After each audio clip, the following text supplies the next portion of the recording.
नमस्कार, STV news देख रहे हैं आप। आज की प्रमुख समाचारों के साथ मैं हूं नफीस अंजुम।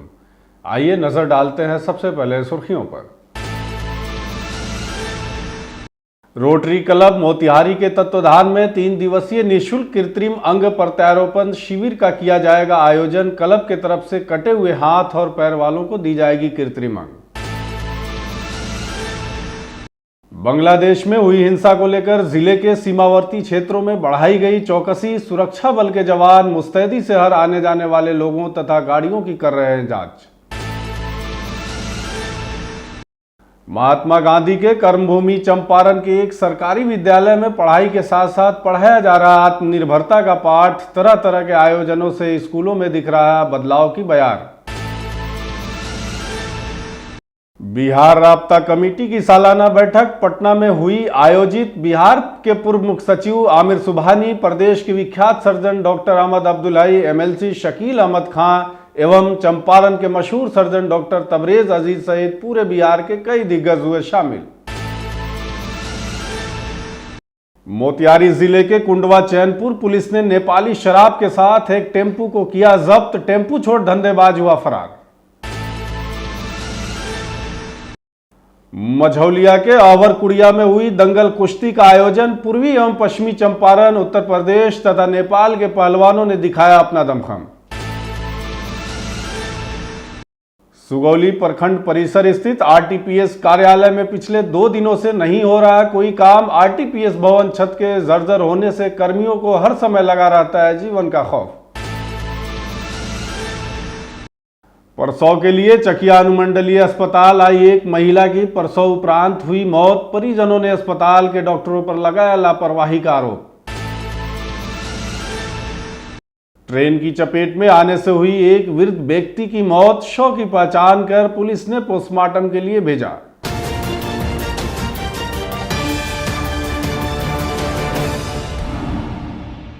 रोटरी क्लब मोतिहारी के तत्वाधान में आगामी 23, 24 और 25 अगस्त को 3 दिवसीय निःशुल्क कृत्रिम अंग प्रत्यारोपण आयोजन किया जाएगा।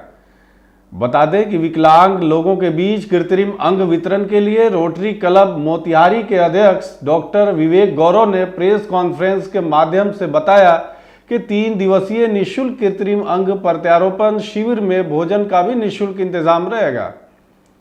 साथ ही इस कैंप में पूर्वी चंपारण, पश्चिमी चंपारण, सीतामढ़ी और नेपाल के लोग भी शिविर का लाभ ले सकते हैं। शिविर में कटे हुए पैर एवं हाथ के व्यक्तियों को कृत्रिम हाथ और पैर प्रदान किया जाएगा जिससे वो दैनिक कार्यों को आसानी से अंजाम दे सकें। आगामी 23 और 24 अगस्त को नवयुवक पुस्तकालय में आए हुए व्यक्तियों के पैर और हाथ की नापी ली जाएगी और 25 अगस्त को कृत्रिम अंग का वितरण किया जाएगा। ऐसे बच्चे जिनकी उम्र 18 वर्ष से कम है, अगर उनके दिल में छेद है तो उनका भी निःशुल्क ऑपरेशन गिफ्ट ऑफ लाइफ कार्यक्रम के तहत पूरे वर्ष कराई जाएगी। इस मौके पर रोटेरियन राहुल अग्रवाल, विभूति नारायण सिंह सहित अन्य सदस्य उपस्थित थे। आज हम लोग को बहुत खुशी है घोषणा करते हुए कि हम लोग आने वाले इसी माह में आने वाले 23, 24, 25 अगस्त 3 दिवसीय आर्टिफिशियल लिम्ब कैंप यहाँ मोतिहारी में आयोजित करने जा रहे हैं। कृत्रिम अंग प्रत्यारोपण का कैंप है ये। 3 दिवसीय कैंप होगा जो स्थानीय नवयुवक पुस्तकालय मोतिहारी में आयोजित किया जाएगा, जहां पर ऐसे मरीज जिनके हाथ पांव कट गए हैं या फिर किसी वजह से एक्सीडेंट में वो खो चुके हैं, उनका निःशुल्क अंग प्रत्यारोपित किया जाएगा। पैर का तो जो जिनका कटा हुआ होगा उनका तो हम लोग 3 दिन के अंदर में उनको डिस्ट्रीब्यूट कर भी देंगे। हाथ वाले का रजिस्ट्रेशन करके मेजरमेंट हो जाएगा और अगले 15-20 दिन में उनका चेंजिंग किया जाएगा। ये परिस्थिति अभी तक की है। 3 दिन का कैंप ये होगा अपना। पिछले दिनों बांग्लादेश में हुई हिंसा के बाद पूर्वी चंपारण के नेपाल से सटे सीमावर्ती इलाके में चौकसी और बढ़ा दी गई है। सीमा सुरक्षा बल के जवान हर आने जाने वालों की गहन जांच पड़ताल के बाद ही भारतीय सीमा के अंदर प्रवेश दे रहे हैं। स्थानीय लोगों में बांग्लादेश में हुई हिंसा को लेकर काफी चिंता बढ़ गई है।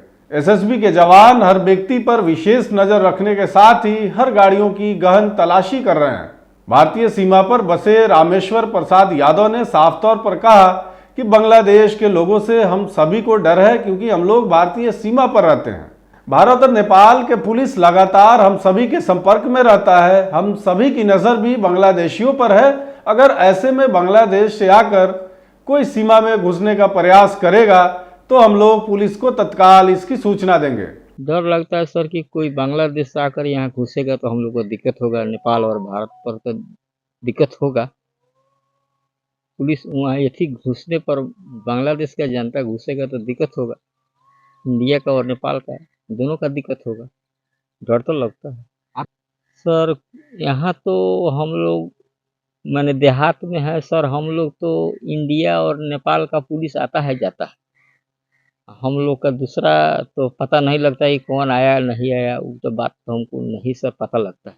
लेकिन बांग्लादेशी से आपको डर लग रहा है? जी एकदम डर लगेगा सर। हम लोग नेपाली का निवासी, हाँ नेपाली का निवासी, इंडिया का निवासी तो सर नहीं है। मैंने फिर भी सर हम लोग भारत से हम लोग जीते हैं, हर चीज़ भारत से सर हम लोग लेते हैं।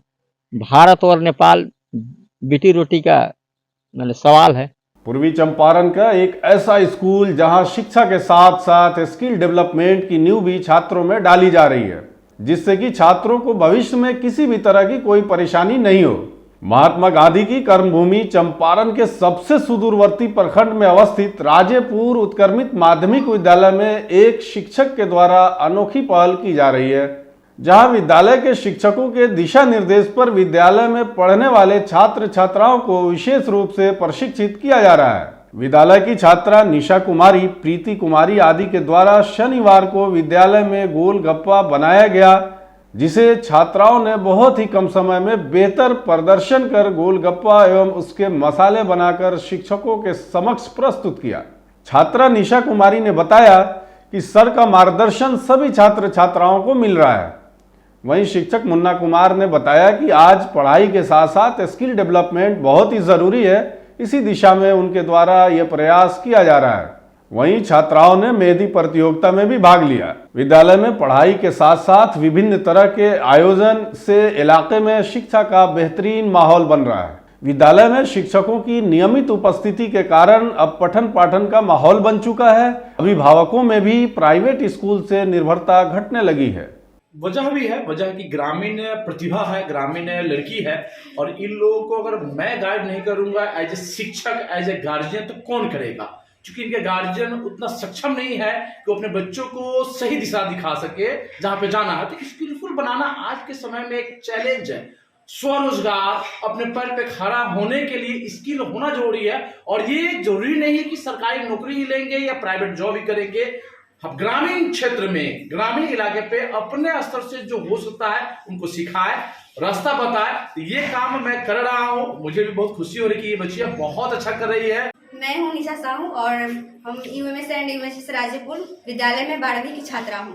मैं ये गोलगप्पा बनाई हूं, इसके पीछे रीज़न यह है कि हम लोग बहुत सारे आज प्रतियोगिता करने वाले थे, जैसे कि मेहंदी का रस्म, मेहंदी का प्रतियोगिता था, ऐसा हम लोग करने वाले थे। तो हम पेरेंट्स मीटिंग भी था, वो इसको लेकर 15 अगस्त आ रहा है। तो उसके बाद हम लोगों ने सोचा कि कुछ खाने का व्यवस्था किया जाए। तो खाने का व्यवस्था में क्या रहेगा, हमने गोलगप्पा को चूज़ किया। वो इसलिए चूज़ किया क्योंकि कम समय में बना सकते हैं, आसानी से भी बना सकते हैं, और उसके बाद एक गोलगप्पा एक ऐसा खाने की अथी में आता है तरीका में, जिसे हम कहीं भी जाकर अगर अपने कॉलेज वगैरह में जा रहे हैं, वहाँ पे हमें पैसा नहीं है अपना करने का, पढ़ाई करने का, तो हम चाहेंगे तो कॉलेज के बाहर या फिर कोई भी ऐसा बड़ा बड़ा कॉलेज रहता है या फिर इंस्टीट्यूट रहता है, उसके बाहर हम जाकर अपना स्टॉल लगा सकते हैं, ऐसा बनाकर गुपचुप बनाकर गोलगप्पा। और वहाँ पे और लोग को आज के ज़माना में काफ़ी गुपचुप को मतलब पसंद आ रहा है, वो लोग बहुत काफ़ी पसंद करते हैं, गुपचुप खाते हैं। बिहार राब्ता कमेटी की सालाना बैठक पटना स्थित होटल सिटी सेंटर में आज आयोजित हुई, जिसमें बिहार के पूर्व मुख्य सचिव आमिर सुबहानी, प्रदेश के विख्यात सर्जन डॉक्टर अहमद अब्दुल हई, एमएलसी शकील अहमद खान एवं चंपारण के मशहूर सर्जन डॉक्टर तबरेज अजीज सहित पूरे बिहार से राब्ता कमेटी के सदस्यों ने शिरकत की। कार्यक्रम में कमेटी के सेक्रेटरी अफजल हुसैन ने पावर पॉइंट के माध्यम से कमेटी द्वारा प्रदेश भर में चलाए जा रहे तमाम कार्यों का ब्यौरा प्रस्तुत किया, जबकि आने वाले साल में कौम के फलाहों के लिए जरूरी कार्यों के बारे में सभी सदस्यों की राय ली। मौके पर प्रदेश भर से आए सैकड़ों लोगों को संबोधित करते हुए डॉक्टर तबरेज अजीज ने कहा कि सुदूर इलाकों में इल्म और समझ की बहुत कमी है, जिसको दूर करना हमारी पहली प्राथमिकता होनी चाहिए। वहीं कार्यक्रम को संबोधित करते हुए बिहार सरकार के पूर्व मुख्य सचिव आमिर सुबहानी ने कहा कि आज समाज के बच्चों की बुनियादी ज़रूरत है तालीम हासिल करना, और सरकार ने तालीम हासिल करने के लिए तमाम इंतजामात किए हैं, जिससे फायदा उठाने की जरूरत है। वहीं डॉक्टर अहमद अब्दुल हई एमएलसी शकील अहमद खान ने कहा, प्रदेश में बहुत सारे लोग बेदारी का काम कर रहे हैं। उन्होंने कहा कि हर जिले में एक सेंटर बनाकर नेटवर्किंग कायम कर काम करना हमारी बुनियादी जरूरत है। तालीम हासिल करनी है जो आपको सोच बदल सके और आपके सोचने समझने की सलाहियत बदल सके। तो अभी जितने भी ऑर्गेनाइजेशन है उसकी देखने की जरूरत है कि मुसलमानों में तालीम में पस्ती है, जिसके उसके सोचने समझने की सलाहियत भी खत्म हो चुकी है। एक तबका ये है जो तालीम हासिल कर रहा है, जो बड़ा तबका है वो ऐसी पस्ती का शिकार है जो उससे निकलना उसको मुश्किल है, जब तक कि उसको एक रास्ता नहीं दिखाया जाएगा, रोशनी नहीं दिखाई जाएगी। पूर्वी चंपारण के कुंडवा चैनपुर पुलिस शराब धंधेबाजों के विरुद्ध थाना क्षेत्र के विभिन्न जगहों पर लगातार छापेमारी अभियान चला रही है। इसी कड़ी में कुंडवा चैनपुर पुलिस ने संध्या गश्ती के दौरान थाना क्षेत्र के मंगनी चौक के नजदीक से छापेमारी कर टेम्पू में छुपा कर रखे 640 बोतल नेपाल निर्मित कस्तूरी शराब के साथ एक टेम्पू को जब्त किया है। हालांकि पुलिस को देखते ही धंधेबाज टेम्पू छोड़कर भागने में सफल रहे। इस संदर्भ में कुंडवा चैनपुर थाना अध्यक्ष राकेश कुमार ने जानकारी देते हुए बताया कि शराब के साथ एक टेम्पू को भी जब्त किया गया है। धंधेबाजों के विरुद्ध आगे की कार्रवाई की जा रही है।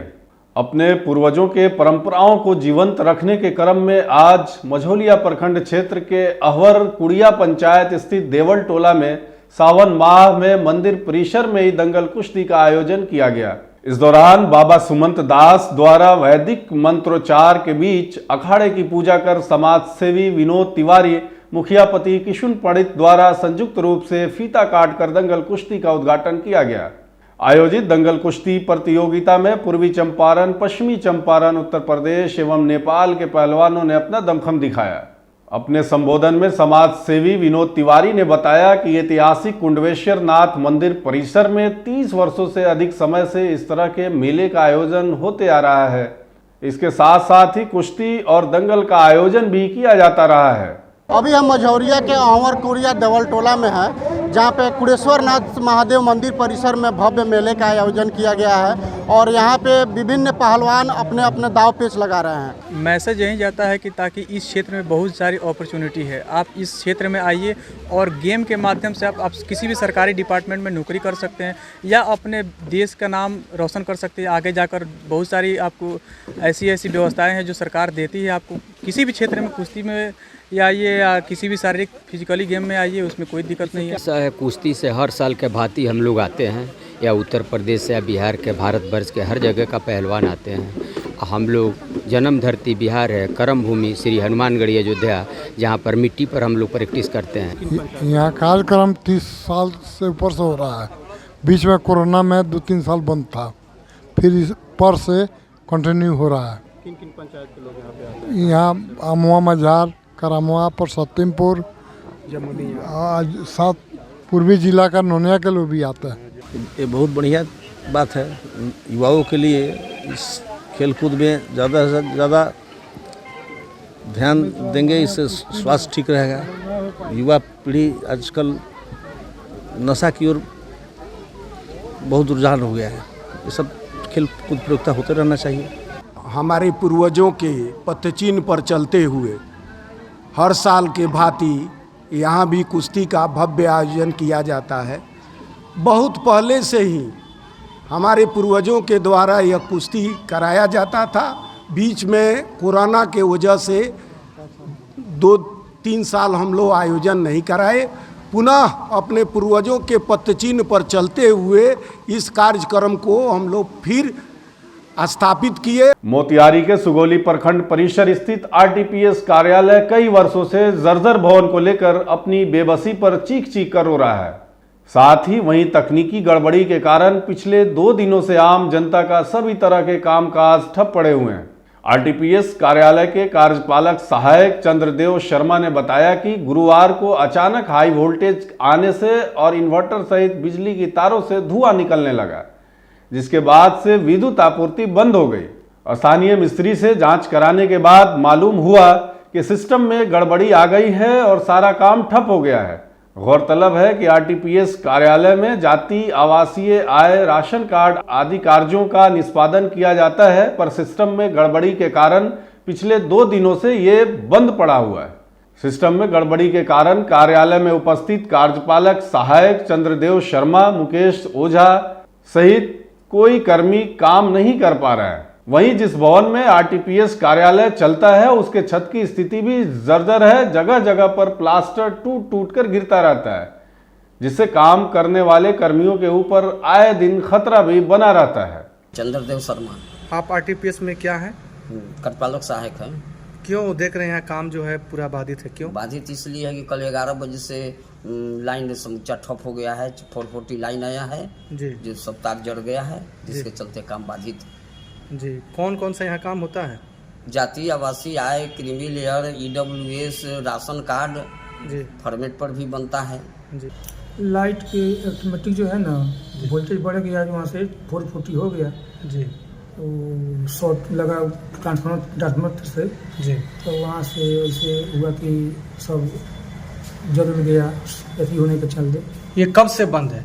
कल 11 बजे 11:30 से। क्या नाम है आपका? सूरज कुमार। कहाँ से आए हैं?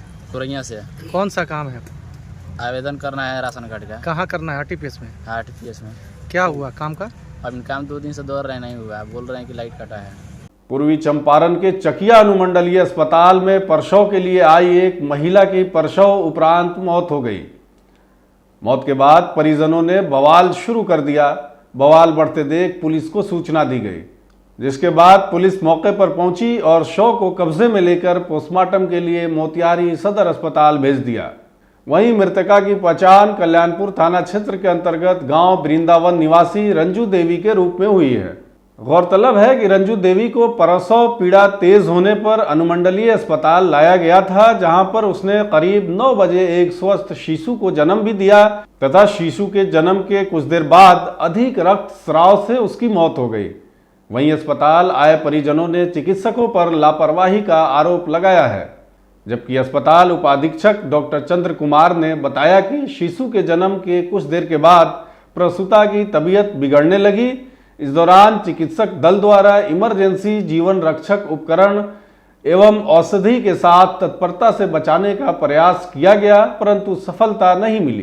पेशेंट हमारे यहाँ आई थी सुबह 8 बजे। उसके बाद डॉक्टर लोगों ने उनको देखा, 9:20 में उनकी डिलीवरी हुई। उसके पेशेंट स्टेबल थी और डिलीवरी की कंडीशन इनका था जो मल्टी ग्रेविडा थी, जो 5th ग्रेविडा, 5वां बच्चा इनका था। तो डिलीवरी तो नॉर्मल सब हो गया, लेकिन डिलीवरी के आधे घंटे के बाद ब्लीडिंग थोड़ा ज़्यादा इनका होने लगा। लेकिन शॉक ज़्यादा होने के कारण पेशेंट रिकवर नहीं कर पाई और हमारे पास समय भी नहीं था कि हम इमीडिएट उनको हाइट सेंटर के लिए रेफ़र कर सकते, क्योंकि फर्स्ट एड हम लोग कर ही रहे थे।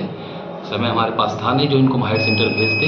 उस दौरान रास्ते में इनका देहांत हो जाता। तो चाहते रास्ते का देहांत से अच्छा है हम लोग फर्स्ट एड अच्छे से करें, लेकिन मौका हम लोग को नहीं मिला। हम 3 मेडिकल अफसर की टीम बना रहे हैं अपना इंटरनल, जो इन्होंने क्या क्या ट्रीटमेंट प्रोटोकॉल किया इसकी सूचना मैं वरीय पदाधिकारी को दे दी है। टीम पेशेंट के अटेंडेंट बहुत सारे आए थे हमारे पास जो पोस्टमार्टम का डिमांड किए थे, तो मैंने SHO सर को फ़ोन किया, उनकी टीम अभी आ गई है। जैसा वो चाहेंगे आगे तो पोस्टमार्टम के लिए अपना टीम जाएगी। मैंने कभी जल्दी नहीं करवाई, सुनला के बाद में हे में जाइए, उसमें जाइए, उसमें जाइए। अब मरीजी लेके कोई जाना था तो जाता और ना जाना था तो घूमते घूमते रह जाता। डिलीवरी रूम तो एक ही जगह फिक्स बा। डिलीवरी रूम बा ठीक बा, एक ही जगह बा, तो वही डिलीवरी रूम करावेला कोई आशा के, कोई डॉक्टर साहब के चीन ले बा, मैडम जी के चीन ले बा, तो मैडम जी के चेक करा लेता, जवन नहीं के चीन ले घूमता बउआ। सुबह पर 8 बजे लेकर हम लोग आए, उसके बाद में नॉर्मल बच्चा भी हुआ है। तो उसके बाद में डॉक्टर के लापरवाही से उनका मृत्यु हुआ है। हम लोग बार बार पूछ रहे थे कि उनको छोड़िए, तो हम लोग लेके जाते हैं दूसरे हॉस्पिटल में, लेकिन छोड़ने के लिए तैयार नहीं थे। मुजफ्फरपुर से दिल्ली जा रहे सप्त क्रांति एक्सप्रेस की चपेट में आने से एक अधेड़ व्यक्ति की मौत हो गई। सूचना मिलने के बाद मौके पर पहुंची मोतिहारी GRP थाना पुलिस ने शव की पहचान कर शव को पोस्टमार्टम के लिए भेज दिया। वहीं मृतक की पहचान मलाई थाना क्षेत्र के नगदाहा गांव के 59 वर्षीय विधांचल प्रसाद के रूप में हुई है। घटना के संबंध में मृतक के परिजनों ने बताया कि 4 रोज पहले वो घर से निकले थे। आज 12 बजे दिन में करीब शपथ क्रांति पकड़कर मोतिहारी आ रहे थे। इसी बीच कोर्ट स्टेशन से जैसे गाड़ी आगे बढ़ी, बलुआ ओवर ब्रिज के आगे व गेट से लुढ़क गए, जिससे गाड़ी की चपेट में आने से उनकी मौत घटनास्थल पर ही हो गई। आज के लिए बस इतना ही। तमाम तरह की खबरों और डिबेट्स के लिए जुड़े रहे STV न्यूज़ के साथ।